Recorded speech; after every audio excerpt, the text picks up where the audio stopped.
ताज बेगम। आपको सुनकर के आश्चर्य भी हो सकता है, आनंद भी आ सकता है।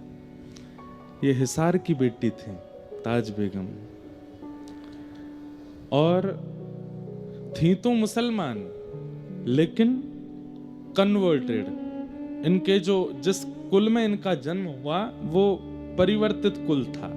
पहले हिंदू थे, बाद में ये मुगल जब आए ना, वैसे मेरी बात पर हो सकता है कि लोग बाग डिबेट करने लगे या कुछ भी उल्टा सीधा बोले, लेकिन कोई हमें भय नहीं।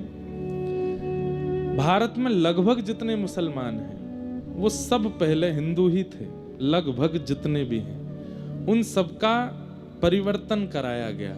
उनके पूर्वज निकाले जाएं तो वो हिंदू ही निकलेंगे। कोई डर से किए गए, कोई लोभ से कराए गए, ऐसे जानबूझ करके कई लोगों को परिवर्तित किया गया।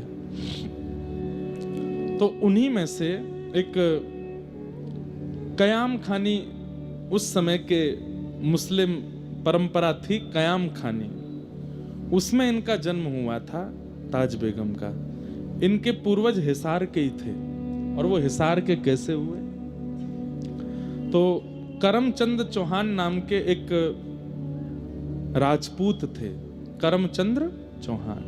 बहुत ध्यान से सुनिएगा सब लोग। तो करमचंद्र चौहान जी जो थे, एक बार मुगलों का आक्रमण हुआ, इनका पूरा परिवार मार दिया गया। ये छोटे से थे और तब फिरोज तुगलक था जो दिल्ली के शासन पर बैठा था।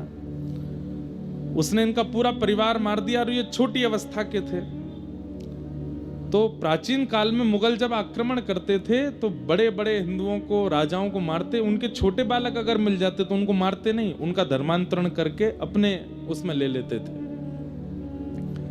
तो उसी प्रकार ये करमचंद्र चौहान जी, ये इनका पूरा परिवार मार दिया गया, लेकिन ये बच गए और इनको फिरोज तुगलक ने अपने पास रख लिया और इनका नाम रखा कायम खान। इनका नाम बदल दिया, छोटे तो थे ही। और इनको फिर हिसार के सूबेदार थे सैयद नासिर, उनके पास इनको छोड़ दिया। आप इसको पढ़ाओ लिखाओ और हमारे धर्म की सारी बातें इसको बताओ। धीरे धीरे सैयद नासिर के साथ वो जब हिसार में रहने लगे तो उनको तो पूर्ण रूपेण सब अपने धर्म का ज्ञान हो गया। उम्र बढ़ने लगी, जो जो उनके नियम होते हैं वो सब वो करने लगे।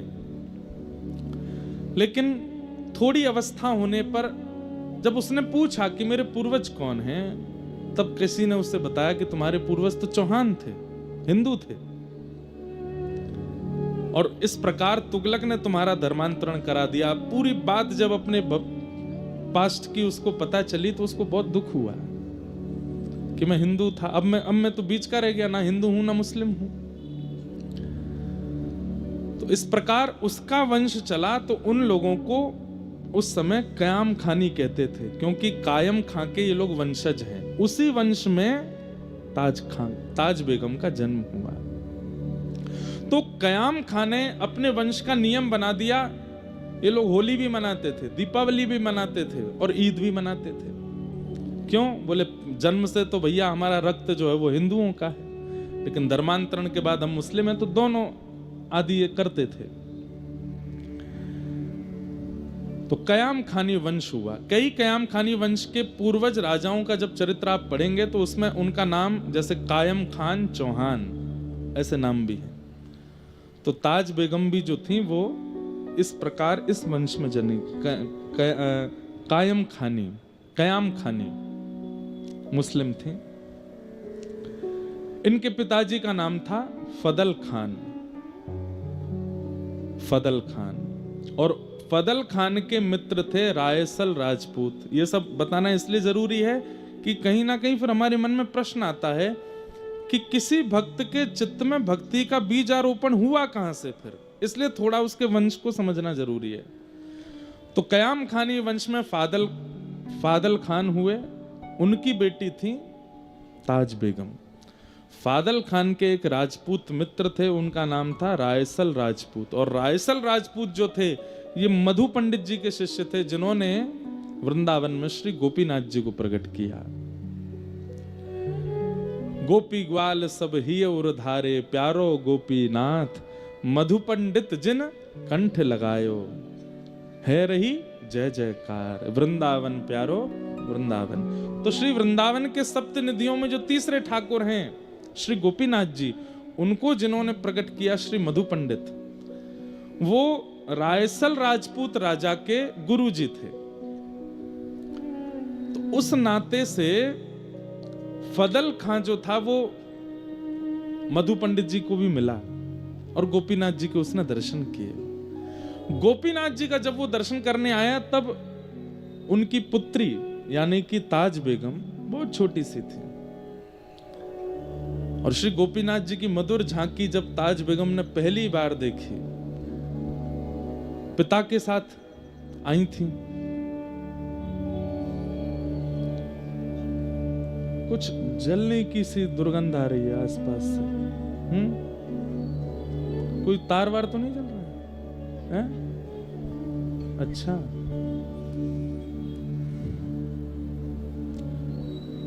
तो क्या बता रहे थे हम? हाँ, तो श्री गोपीनाथ जी का दर्शन किया पहली बार, छोटी सी हैं।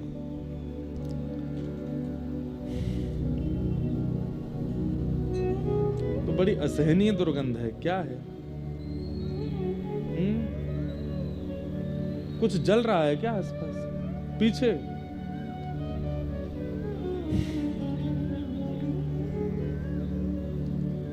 इत्र सूंघ लो।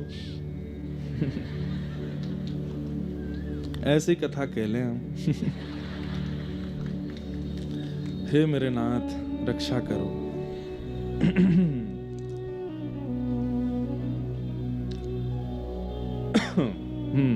क्या बता रहा था मैं? हाँ, बहुत ज्यादा खान खान चर्चा हो गई ना।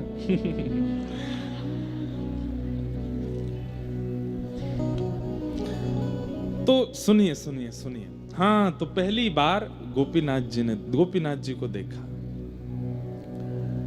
अब यहां फदल खान दर्शन करने नहीं आए थे, वो तो रायसल राजपूत थे, उनसे मिलने आए थे। और रायसल राजपूत मधु पंडित जी से मिलने गए थे। तो बस वहां उन तीनों की चर्चा चल रही थी किसी बात पर। यहां ये खेलती खेलती आंगन में, और ताज बेगम अंदर चली गई। और अंदर जाकर के जब ठाकुर जी का इसने दर्शन किया, बस दर्शन करके मानो जैसे गोपीनाथ जी बात कर रहे हों, गोपीनाथ जी को भा गई। भैया देखो, आप कितने भी भक्त चरित्र उठा के देख लीजिएगा, जितने भी भक्त बने हैं जिनके चरित्र व्यासपीठ से गाए जा रहे हैं, या तो वो ठाकुर जी ने स्वीकार किए हैं। भाई हम सब ठाकुर जी को स्वीकार करते हैं, पर हम पर ऐसी कृपा नहीं होती। दो ही भक्तों के चरित्र व्यासपीठ से सुनाए जाते हैं, सुने जाते हैं, पढ़े जाते हैं। पहले वो जिनको ठाकुर जी ने स्वीकार किया, दूसरे वो जिनको गुरुदेव ने स्वीकार किया। आपके चाहने से आप भजन नहीं कर पाओगे। इसलिए मैं कहता हूं कि आप भजन पर ध्यान दीजिए, नाम पर ध्यान दीजिए, नियम पर ध्यान दीजिए, पर उससे भी कई गुना ज्यादा ध्यान इस बात पर दीजिए कि मैं अपना निर्माण ऐसा करूं, अपने स्वभाव व्यवहार विचारों का निर्माण ऐसा करूं कि मैं ठाकुर को या अपने गुरुदेव को प्रिय लग जाऊं। क्योंकि उनका प्रिय बनना बहुत जरूरी है। लोग बाग क्या कर रहे हैं, नियम पर बहुत ध्यान देते हैं कि हमको इतने घंटा भजन करना है, इतनी माला करनी है, ये करना है, वो करना है, पर इन सब के चक्कर में अपने विचार और व्यवहार को वो लोग अच्छा नहीं बना पाते। इसलिए गुरुदेव और गोविंद को कभी प्रिय नहीं लगते।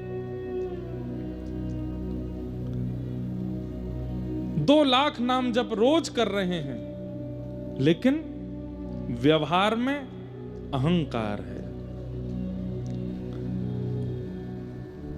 हर महीने गिरिराज जी की परिक्रमा कर रहे हैं, लेकिन विचारों में काम क्रोध भरा पड़ा है। हर एकादशी निर्जला कर रहे हैं, लेकिन ईर्ष्या है, दूसरे के प्रति छल कर रहे हैं, दूसरे की उपलब्धि देख करके सह नहीं पा रहे हैं। विचार और व्यवहार में शुद्धि नहीं है। कितने भी नियम कर लीजिए, ठाकुर जी के प्रिय नहीं बन पाओगे। हमारे जीवन का कल्याण क्या है? हरि को हम प्रिय लगे ना, हमको हरि प्रिय लगे ना, हरि को हम प्रिय लगे, हम हरि के प्रिय हो जाएं। ग्रंथ में वर्णन आता है कि ताज बेगम का स्वभाव था, वो भले ही मुस्लिम कुल में जन्मी, लेकिन उनके मन में दया का भाव था। वो कभी भी अवसरों पर, इनके उत्सवों पर जो भी मांस आदि खाने का प्रकरण होता था वो नहीं खाती थी, बल्कि लड़ती थी अपने पिताजी से। पिताजी, एक जीव को मार करके हम कैसा उत्सव मना रहे हैं, हम कौन से भगवान को प्रसन्न कर रहे हैं? जो एक जीव की मृत्यु स्वीकार कर रहा है, वो परमात्मा एक दिन हमारी मृत्यु भी स्वीकार कर लेगा। ऐसे परमात्मा को हम कैसे भजन कर सकते हैं? पिताजी इस बात से बहुत लड़ती थी अपने घर में, दया की भावना थी, इसलिए गोपीनाथ जी को भागे। छोटी सी ताज बेगम मंदिर में प्रवेश कर गई। यहां बाहर बैठे मधु पंडित जी को अचानक से पता चला, उस समय किसी का भी मंदिर में गैर हिंदुओं का प्रवेश वर्जित था। क्यों? क्योंकि रूप बदल करके भीतर मंदिरों में जाते थे गैर मुस्लिम, और मंदिर में प्रवेश करके गर्भगृह में मांस के टुकड़े फेंके आते थे, अपवित्र करे आते थे। और एक बात और बताऊं, हमारे यहां अपरस का नियम ज्यादा नहीं था, सबको मंदिर में जाने का अवसर मिलता था, और सबको ठाकुर जी की कम से कम दहली तक प्रणाम करने का अवसर मिलता था। लोग ही कितने जाते थे? दिन भर में 40 लोग चले जाएं, 20 लोग चले जाएं, बहुत बड़ी बात। सबको ठाकुर जी की दहली तक, कहीं कहीं तो ठाकुर जी के चरण छूने तक का अधिकार था। मुगलों के बाद जब अपवित्रता इन्होंने फैलानी प्रारंभ की, तब अपरस की स्थिति, सबको नीचे ही रुकना है, ऊपर कोई नहीं आएगा, पुजारी जी को कोई नहीं छुएगा, ऊपर कोई नहीं, ये सब नियम बन गए। मधु पंडित जी ने जैसे ही देखा कि ये फादल खान की बेटी भीतर घुस गई, उन्होंने तुरंत रायसल राजपूत से कहा, ये गलत है, लेके आओ। बस यहां मानो जैसे वो धीरे धीरे जा रही थी, गोपीनाथ जी उसको इशारा करके अपनी ओर बुला रहे थे, ताज बेगम जा रही थी, इतने में ही रायसल आए और हाथ पकड़ के बाहर ले आए। वो कहती रही कि वो मुझसे कुछ कह रहे थे, वहां कोई है अंदर, लेकिन किसी ने उनकी नहीं सुनी, ले गए। ये प्रथम बार मिलन हुआ ताज बेगम का ठाकुर जी से, बस एक अनुभूति जैसी हुई। उसके बाद धीरे धीरे ताज बेगम बड़ी हुई, मदरसों में जाके पढ़ती थी, अपने धर्म के ही सब चीजें वो सीखने लगी, करने लगी, धीरे धीरे सब उनका हुआ, बड़ी हुई। एक बार फादल खान को अकबर ने दिल्ली बुलाया, और फादल खान अपनी पुत्री ताज बेगम को लेकर के गए।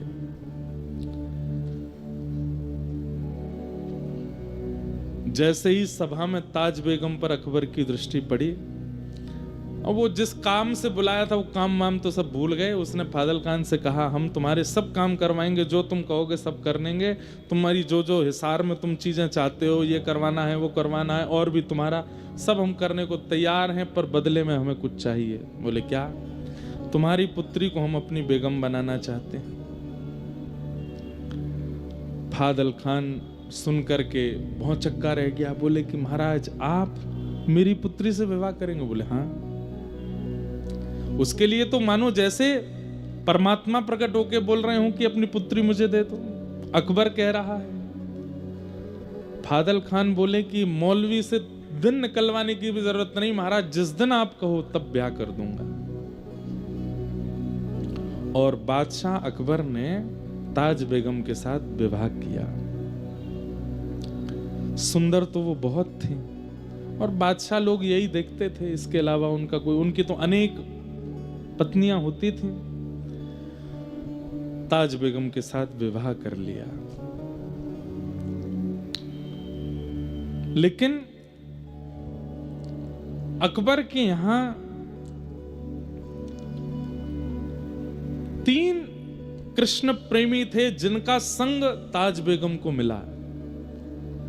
पहला जोधाबाई, जो कि अकबर की राजपूताना एक पुत्री हैं, जो कि श्री कृष्ण का भजन करती ही थी, जोधाबाई। दूसरी थी बीरबल की बेटी शोभावती, जो अकबर के महामंत्री बीरबल हैं, उनकी बेटी शोभावती ये गोसाई श्री विठलनाथ जी की शिष्या थी, जिन्होंने श्रीनाथ जी को प्रकट किया। ऐसे श्रीमद वल्लभाचार्य जी महाराज के पुत्र हुए गोसाई विठलनाथ जी, उनकी शिष्या थी बीरबल की पुत्री शोभावती। ये जोधाबाई की सेवा में रहती थी, ठाकुर जी की सेवा में। और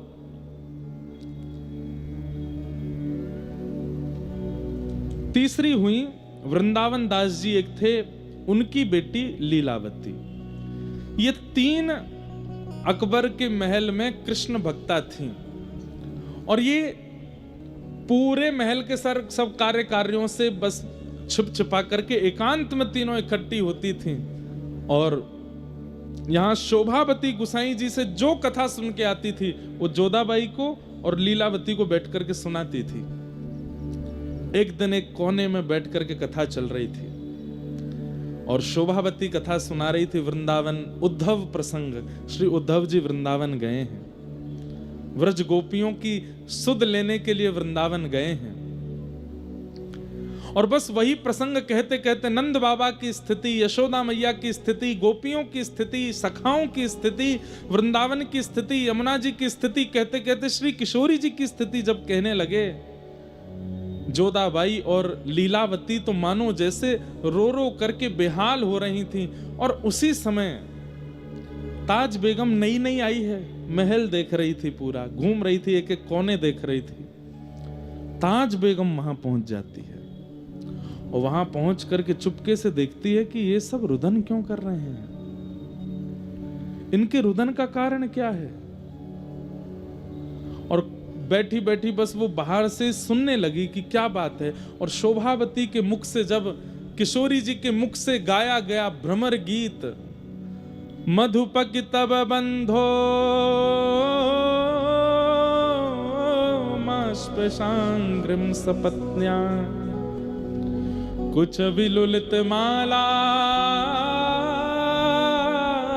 कुमकुमश्मश्रुभिर्न बहतु मधुपति स्तन्मानिनी नाम प्रसादम यदु सदसि विडम्ब्यम यस्य दूतस्त्वमित्रिक।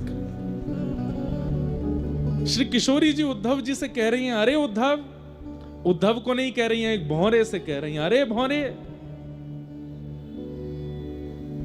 तू एक पुष्प से रस लेता है और उस पुष्प से रस लेने के बाद फिर उस पुष्प को छोड़ के दूसरे पुष्प पर चला जाता है, दूसरे पुष्प का रस लेता है, वहां से फिर तीसरे पुष्प पर चला जाता है। तू एक पुष्प का कभी नहीं रहता, तू अनेकों का रहता है। ऐसे ही तेरे जैसा दिखने वाला वो कृष्ण है। हम ब्रज की सब गोपियों के मध्य में रास रचाया, हम सबसे प्रेम की डोर बांधी, और अब हमें छोड़ के मथुरा चला गया। तुझ में और उसमें कोई अंतर नहीं है, तुम एक से ही हो। क्या बिगाड़ा था शूर्पणखा ने त्रेता युग में, जब ये कृष्ण राम बने थे, तब विवाह करने के लिए इनके सामने आई थी, उसके नाक कान काट दिए। अरे इनकी शरण में आने वालों के साथ ही ऐसा ही व्यवहार करते हैं। किशोरी जी उस भ्रमर को डांट रही हैं और सब सखियां बैठ के सुन रही हैं। ये कथा शोभावती सुना रही है जोधाबाई और लीलावती को, और बाहर बैठी बैठी सुन रही हैं ताज बेगम। जैसे जैसे वो कृष्ण नाम बोलती हैं, तैसे तैसे मानो ताज बेगम के पूरे शरीर में जैसे कोई स्फूर्ति जैसी आ जाती हो।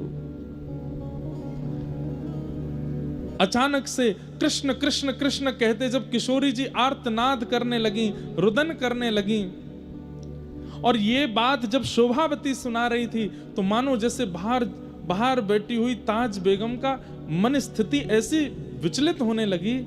तभी वहां पास में रखे किसी वस्तु का स्पर्श हुआ, जोर की आवाज हुई, भीतर का जो ध्यान था वो टूट गया।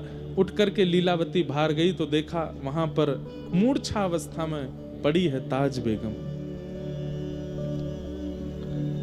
तीनों उसको लेकर के भीतर आए। शोभावती बोली, ये स्थिति तो किसी अत्यंत प्रेमी की होती है।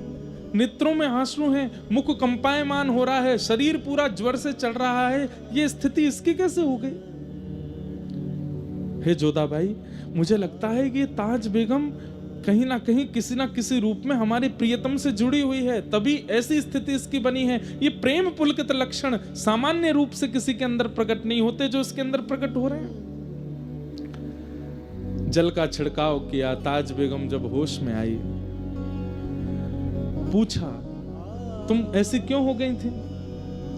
ताज बेगम कहती है आप जो यहां बैठ करके सुना रही थी, मुझे नहीं पता वो कौन है, मुझे नहीं पता उद्धव कौन है, मुझे नहीं पता वो गोपियां कौन है, ये वृंदावन, ये मथुरा, ये सब क्या है। बस मुझे एक बात याद है कि मैं बाल्यकाल में अपने पिता के साथ वृंदावन गई थी और वहां मैंने एक झांकी देखी थी। शोभावती बोली थोड़ा बताओगी कैसी झांकी? बोला हाँ वो झांकी तो मुझे आज भी अनुभव होती है। कैसी झांकी थी? बोले सिर पर मुकुट धारण था, कमल जैसे सुंदर नेत्र थे, मधुर मुस्कान थी, ऐसे भुजा में वंशी धारण की हुई थी, पीतांबरी पहनी हुई थी और पैर कुछ टेढ़े से धारण कर रखे थे, सीधे नहीं खड़े थे वो, और मुझे अपनी ओर इशारा कर रहे थे। शोभावती, जोधाबाई और लीलावती तीनों सुनकर के रुदन करने लगी और बार बार ताज बेगम को हृदय से लगाने लगी। अरे तुम तो चुनी हुई हो, तुम तो पहले ही स्वीकार कर ली गई हो। ताज बेगम बोली मैं नहीं जानती इन सब के बारे में ज्यादा, पर पता नहीं क्यों आपके मुख से वो बात सुनना, आप लोगों की यह स्थिति देखना, मुझे मन कर रहा था कि आप शांत ना हो और मैं उसे सुनती रहूं।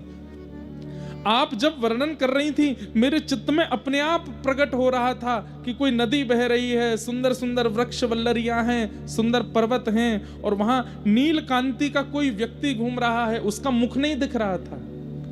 ये सारे अनुभव होना सामान्य बात नहीं थी एक जोधाबाई के लिए जो मदरसों में पढ़ी है, जिसने पूर्ण रूपेण संपूर्ण मुस्लिम भावों को अपने जीवन में रखा है। वो कैसे अनुभव कर सकती है इन बातों का? ठाकुर जी ने चुना है उसे। अब तो 3 से 4 हो गई और शोभावती, लीलावती, जोधाबाई जब जब कीर्तन भजन करती हैं, ताज बेगम बैठ करके सुनती और सुन के खूब रोती है। लेकिन ताज बेगम अकबर को इतनी प्रिय थी, वो ज्यादा देर अपने से दूर उसको रहने नहीं देते थे और ये घूम घूम करके आती और बस इनसे योजना बनवाती कि कैसे भी मुझे उनसे दूर लाओ। जोधाबाई के ठाकुर जी का उत्सव होता, ताज बेगम खूब उसमें आनंद करती। यही कथाओं की श्रृंखला चलती गई और चलते चलते कुछ समय वर्ष निकल गया। आज ताज बेगम शोभावती से कहती है मुझे ऐसा क्यों लगता है कि मैं एक जगह रुक गई हूं, उससे आगे नहीं बढ़ पा रही हूं। मैं एक स्थान पर ही, एक भाव में ही हूं, उससे ऊपर मेरे भाव जा नहीं पा रहे हैं। आप नित्य कथा सुनाती हैं पर मेरी स्थिति एक ही जगह, मानो जैसे मैं कहीं फंस गई हूं। उससे आगे बढ़ने का, इस पथ पर और आगे जाने का, जिस प्रियतम की आप चर्चा सुनाती हैं उनसे और मिलने का और क्या उपाय हो सकता है? तब शोभावती कहती है गुरु आश्रय, शरणागति, गुरु दीक्षा, ब्रह्म संबंध, यही हैं वो नियम जिनसे कोई गुरु तुम्हें स्वीकार, मतलब भगवत प्राप्त व्यक्ति तुम्हें स्वीकार करे तो तुम्हारी गति बढ़ने लगेगी। ताज बेगम बोली मुझे गुरु कैसे मिलेंगे? बोले मेरे गुरुदेव गुसाई श्री विठलनाथ जी हैं, तुम चाहो तो उनसे दीक्षा ले लो। बोले कैसे लूंगी मैं? मुझे कभी बादशाह जाने नहीं देंगे और बादशाह आप लोग जानते हैं कि वो 24 घंटे मेरी पहरेदारी सी करते रहते हैं, पूछते रहते हैं कहां हैं ताज, कहां है ताज, कहां है। उन्हें 24 घंटे मैं चाहिए हूं। इन सबके बीच से निकल करके गुरु आश्रित होना ये कैसे होगा? बहुत ध्यान से सुनिए, आज पहली बार हम इतने विस्तार से सुना रहे हैं ताज बेगम का चरित्र। तब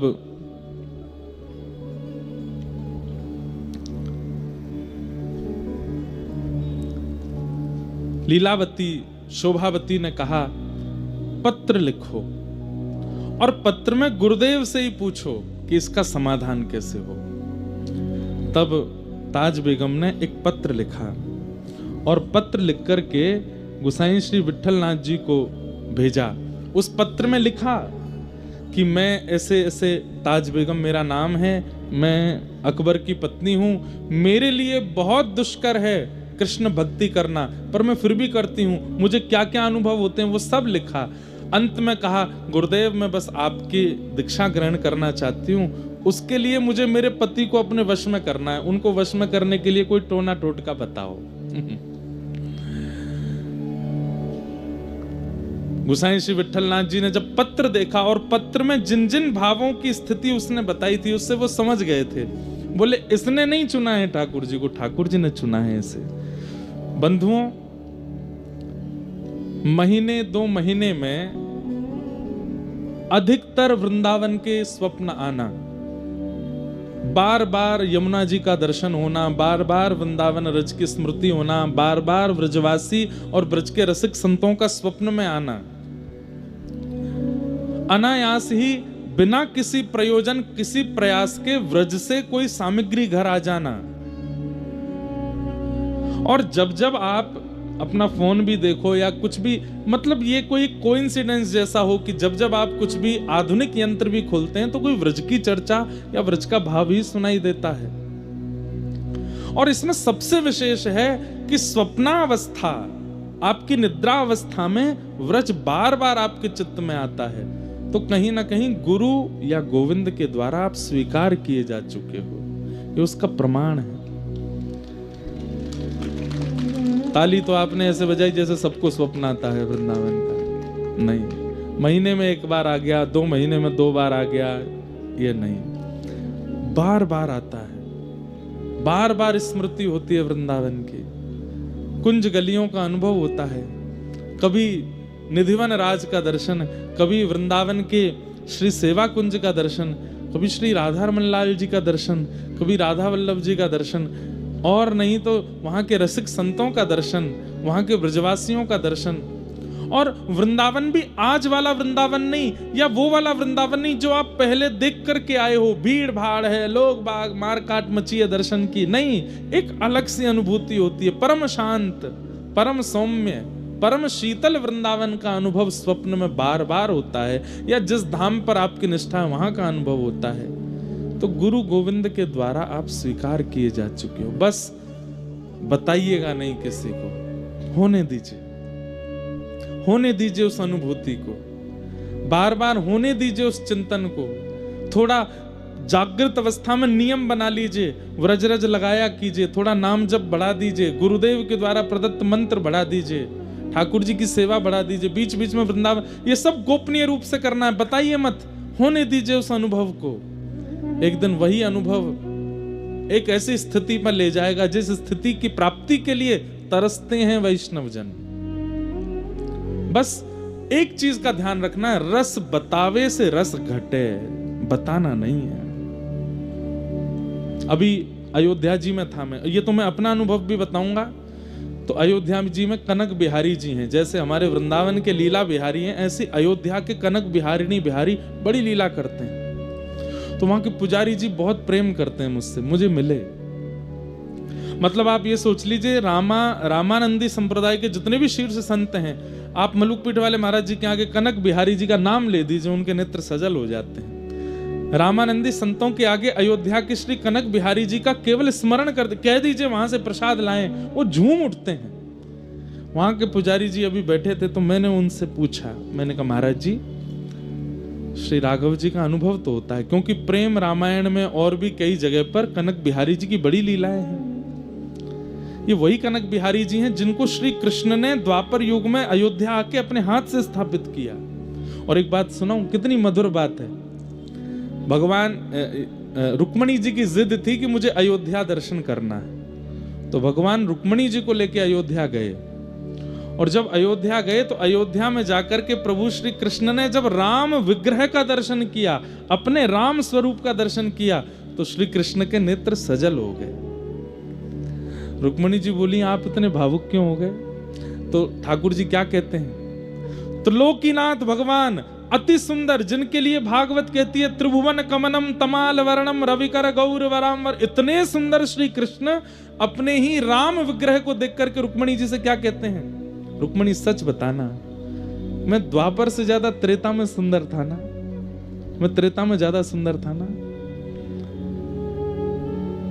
रुक्मणी जी कह रही हैं आपकी सुंदरता पर तीनों लोग वारे वारे जाते हैं, आप जिसको देख करके भावुक हो रहे हो निश्चित है कि वो आपसे तनिक सुंदर तो हैं। मतलब राम जी इतने सुंदर थे कि श्री कृष्ण भी उन पर वार रहे हैं, श्री कृष्ण भी उसको देख के मोहित हो रहे हैं, इतने सुंदर थे राघव जी। तो मैंने पुजारी जी से पूछा कि आपको अनुभव तो होता होगा ठाकुर जी का, सेवा में आप 24 घंटे लगे रहते हैं और मैं जितनी बार अयोध्या गया हूं मैंने आपको गर्भगृह में देखा है, अनुभव तो होता होगा। तो उनके नेत्र सजल हो गए और वो क्या कहते हैं, कुछ साल पहले अनुभव होने बंद हो गए। मैंने कहा क्यों? बोले क्योंकि मैंने सारे अनुभव दुनिया को बता दिए। मेरे को जितनी अनुभूतियां होती थी सियाजू की, श्री राघव जी की, बहुत अनुभूतियां होती थी, अब तो मुझे डर लगता है बताने में। क्यों? सालों हो गए, मैं रोने लगता हूं कभी कभी कि हे राघव जी क्या अपराध हो गया, आप क्यों अनुभव नहीं कराते? तब बोले स्वप्न में एक दिन आवाज जैसी आई कि अनुभव तो कराना चाहते हैं पर तुम प्रचार कर देते हो। ठाकुर जी को आपकी अनुभूति का प्रचार उनको अच्छा नहीं लगता, वो